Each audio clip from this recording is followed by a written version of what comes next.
Hi folks, my name is George Chamales.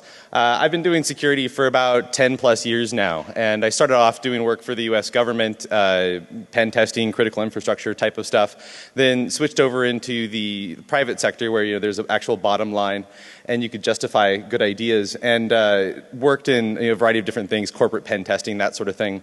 Then switched over into working independently. And one of the really cool things about working independently is you can work on whatever you want. And so I'd been interested in humanitarian work for quite a while. And so about 2 years ago, I decided to start working in that field. And I'm here today because the humanitarian technology community needs your help. These groups and these organizations that are working in disasters and crises have all the same challenges that a normal IT infrastructure has, but they have a whole bunch of new ones that come from the sort of work that they're doing. And one of the things I'd like to talk to you about today is a new technology that's being used in the world of humanitarian response called crisis mapping. And the way crisis mapping works is pretty straightforward. When there's a crisis, there's a set group of professional aid agencies, and they provide aid in the form of medicine, food, water to people inside of the crisis. And that's the way it's always been. But now the people inside of the crisis have new technology, communication technology, like phones that can send out SMS messages, and Facebook accounts, Twitter accounts, and they can send out YouTube videos. And as a result, there's a huge amount of information that's coming out of the crisis areas and out of disaster areas. And crisis mapping is the process of collecting that information, processing it into a series of reports, handing those off to the aid agencies so they can provide much more targeted aid to the people that are affected by these disasters. Now, the largest crisis mapping deployment that's taken place in about the 2 years since the technology's been around took place following the earthquake in Haiti, where even though the city of Port-au-Prince was decimated when a massive earthquake struck a city that was made entirely out of unreinforced concrete, a group of technologists were able to get the SMS infrastructure back online very quickly. And another group of people were able to procure the SMS short code 4636. And they broadcasted that SMS code out to the population saying, send us what is happening around you. And this allowed people on the ground to send out SMS messages that could be picked up. The first problem was they were all in Haitian Creole. So a team of 1,000 volunteers from the Haitian diaspora were contacted over Facebook and plugged into an online system that allowed them to provide translations for these messages. So now we know what is actually being said, but we don't know the location. Because remember, this is Port-au-Prince. There was no Google Street View. There were very few geo-reference databases. So those same volunteers and additional volunteers from the internet provided geolocation of the messages based on what was coming through on the SMS. And then those reports were forwarded on to the aid organizations using GeoRSS. It was a really fantastic project. A lot of good work came of it. Lives were saved. And it's an excellent example of how this technology can be really useful in a natural disaster. The problem is that natural disasters don't shoot back. And now this same technology is being used in places where there are active hostile groups. The first large-scale deployment that I worked on was supporting a team on the ground in Pakistan who were responding to the nationwide flooding that took place last year, in the middle of last year. And things were going fairly smoothly. We brought a system online. We had teams of volunteers that were geolocating reports from the ground, as well as field reports coming in from the UN. And then this happened. So now we're in a position where we are building a map, and there is an active hostile group, the Taliban, who has said that they are going to target foreign aid workers. And we have a giant map that contains the location of foreign aid workers. We had to adapt accordingly. The next deployment that I worked on was in Sudan for a nationwide voting referendum. This is an image of what is believed to be mass grave in the South Kordofan region that was picked up by a group called Satellite Sentinel. Again, we were working with a local NGO on the ground in Sudan and had to deal with a number of issues. We received obviously faked reports. Things like, everything is fine at this polling location and everyone is voting for the ruling party. Stuff that we knew we couldn't trust.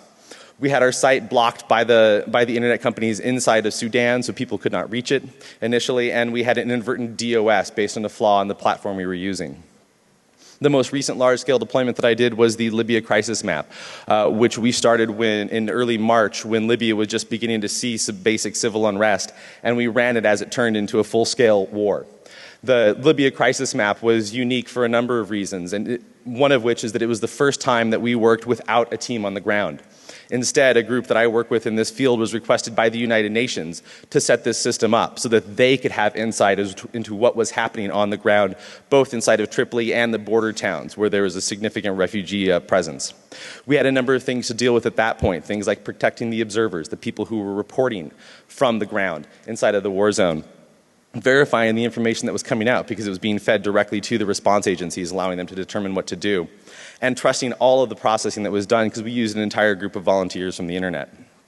What's fascinating when you look at this technology is that the largest deployment took place in Haiti in a natural disaster, and now it's being used in Libya in an active war zone in less than 18 months. And it's an accelerating trend. We now have active deployments taking place in Syria, Bahrain, and Egypt. The good news is that the good guys are catching on to this technology. They're starting to recognize its value. This is a tweet from the head of the World Food Program talking about how good Libya crisis map is. The bad news is the bad guys are also catching on. There was a team in Egypt that's done a number of these deployments, and last year they were approached by the secret police who demanded back-end access to their system so that the secret police could see who was logging in and submitting messages to them. And so we all work in security. We all know how this plays out when we start dealing with security of new technologies. And what I'm really concerned about is that we're about to go from the ooh shiny to the oh shit moment in crisis mapping. And that's a definite concern because in this situation we have a lot of very, very significant consequences. The most grievous of which, and the one I'm most concerned about, is that if something significantly bad enough happens to one of these deployments, if it does get compromised and people do get hurt as a result of it, the big aid agencies, the ones who are best positioned to make use of this technology, will just stop using it. They'll label it as a liability and a risk, and it won't matter that there's lots of people on the ground who are broadcasting useful information because there won't be anyone there to hear it. So there's a couple of us who work in security and have security backgrounds that have been working on this technology. And we're in the process of trying to get ahead of the bad guys on this. So what we're doing, the reason I'm here today is I want to talk about what we've done so far, what has happened over the last several years in this, with this technology, and get a little bit of feedback from the audience, both inside the presentation and afterwards, from what the things that I'm saying. Because I'll be discussing not only the bad things that can happen, but some of the ways that we're looking to come up with a basic set of best practices. So as I go through this presentation and the rest of the presentation and talk about things, please pay attention. If there's something that I don't say, something that I don't talk about, an attack that you see, a vulnerability that you see, please remember it. If there's a little bit of time at the end, we'll try to take some questions. I'll be back in the speaker's room afterwards, or please contact me by email, because it's entirely possible that you could come up with something that we aren't seeing. And as a result, we could build that into these best practices and they could really help people out in the field. And finally, we want to get some interest in the security community because this is really important technology. There's a lot of good work to be done. And we went through a couple different ways to present this information and realized the easiest way to do it would be to just walk through the steps that take place in an actual deployment. I had planned to bring an online system that would allow people to go through and you'd be able to send attacks at it during the presentation. The problem was right before I flew out here, I noticed there was a really awesome new feature that was inserted into the platform I was going to be letting everyone attack, and that is the ability to add arbitrary JavaScript from the admin interface to the site. Which is an awesome feature. You could do all sorts of great stuff. And then I thought about it happening at DEF CON. And so I've got the images online. I'll talk about where you can grab those if you want to download them and JavaScript inject yourselves to your heart's content. So the cool thing about this is that the approach that's taken in these types of deployments all pretty much runs the same way. There's just been a blank in the country of blank. As a team from blank, we're responsible for deploying a crisis map in order to blank. Just to kind of speed things up, let's just say that there's been a revolution in the country of Turkestan. And if you've never heard of Turkestan, it's because it doesn't actually exist. Let's just assume it's somewhere around here-ish. And Turkestan has been ruled by a dictatorial government, power and a military coup, a very active secret police tendency to monitor the internet, monitor the cell phone networks, and arrest, torture, and kill people that disagree with them. So to make things a little bit more interesting, what I'd like to do is I'd like to have you guys play a certain role as we go through. We're going to be asking some questions about what do you want to see, what do you think is a good idea for these types of deployments. And over at Black Hat, what I did is I split the audience up into the bad guys and the good guys. But we're all devious bastards here, so let's just say that you're the bad guys and you're also the bad guys. So as we go through, I'm going to ask you a couple of questions, and I'm going to ask you if you're the bad guys, if you're the Tarakistani secret police, the local terrorist cell, the local drug smugglers, what do you want to see happen? What is going to give you the best opportunity to compromise these deployments, to screw things up, to stop the people from succeeding? And the first question is, as a team from the blank, who is it that's going to be setting these things up? And the most important thing that we found for these types of deployments is that the people who are setting these things up and running them do need to be on the ground. Until we get to the point where all the aid agencies and all the aid organizations know to connect into these systems, it's imperative that there be advocates on the ground who can go to the meetings, the group meetings, interact with the people that are actually doing the work, and make them aware of what is happening. And based on the experiences that we've seen, these are kind of your range of options for who would be running this thing. Everyone from a group of individuals, not affiliated with any particular organization, a local NGO, media organization, and for this example, let's assume that it's a member of the independent media organization, not the Tarakistani state-run media.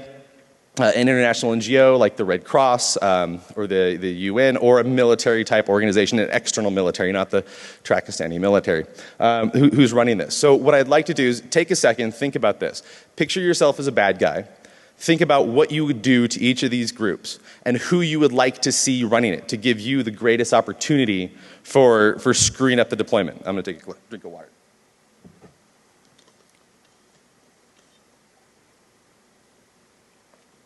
All right, now can I get a show of hands? Who here wants this platform to be run by an individual? All right, who wants to be run by a local NGO? Who wants to be run by an international NGO? And who wants to be run by the military?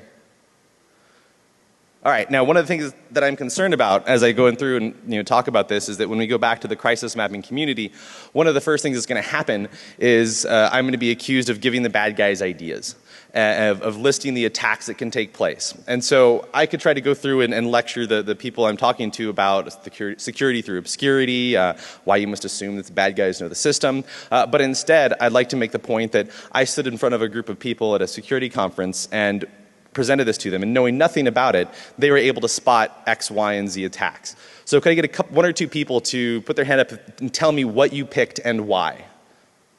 Yes?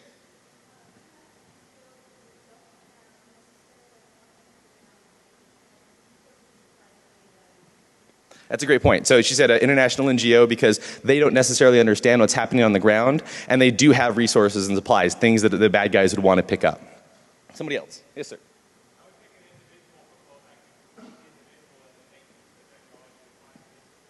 Yep, that's an excellent point. So the idea is he wants to use an individual because he can corrupt the individual and then make use of the technology. One more person.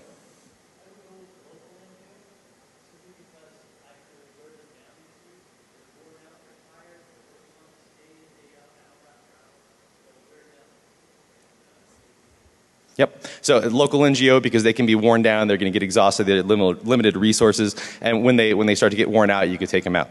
All excellent, absolutely great points. Thank you very much. I'm going to ask that a couple more times. And the cool thing about this is that these are answers that seem like, because duh to us, but when you start talking to people who don't think like security, people who don't think in terms of attacks and defense, it's going to be things that they won't immediately understand. And so this is very helpful to be able to say, we came up with this because it's just obvious to people who think this way. And so you have to assume that somebody who is paid by a government, by a state organization to be a devious bastard is going to come up with it as well. So this is the breakdown. It's kind of my off-the-cuff breakdown of who's currently running these types of deployments. What you see is, by and large, a lot of them are being done by individuals because people can just set this technology up. They don't have to get approval. There's a pit that's being picked up by local NGOs more and more. There's been some tests by media organizations. Al Jazeera did a pilot in